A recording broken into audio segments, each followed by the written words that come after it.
We begin with Palestine as a new Israeli attack against several residential areas in Gaza caused 2 deaths and several wounded on Friday morning. According to local sources, the occupation artillery fired missiles at the towns of Jabalia and Saftawi, killing at least 1 civilian in each location. The spokesman of the Civil Defense Agency indicated that at least 16 Palestinians have already been rescued in the Jabalia camp, although the number of victims trapped under the rubble is unknown.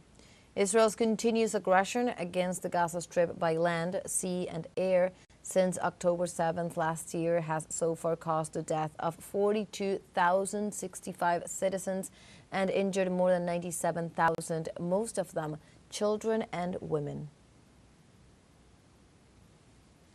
Also, following the Israeli offensive, the United Nations Under-Secretary General for Peace Operations reported that 2 UN peacekeepers had been injured and hospitalized right after. This situation has put our peacekeepers at serious risk. Clashes in the Labune/Nakura area since the 8th of October have involved tank and small arms fire, airstrikes, Iron Dome interceptions and multiple explosions. 2 peacekeepers were wounded when earlier today a UN post, OP-14, in UNIFIL's headquarters in Nakura was hit by tank fire. And also Indonesian Foreign Minister Retno Marsudi condemned on Friday the Israeli attack on the UN peacekeeping mission in southern Lebanon.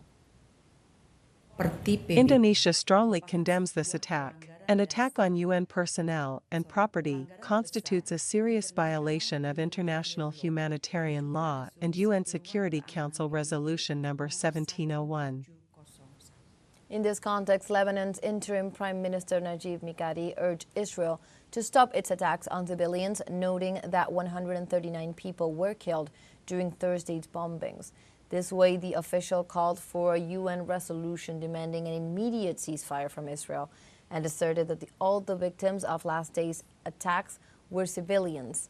The statement comes after at least 22 people were killed and 117 were wounded in 2 Israeli bombings on Thursday night in residential areas of Beirut, the Lebanese capital. In addition, Mikati stressed that the Israeli attack on UN peacekeepers in the south of the country is a denounced crime.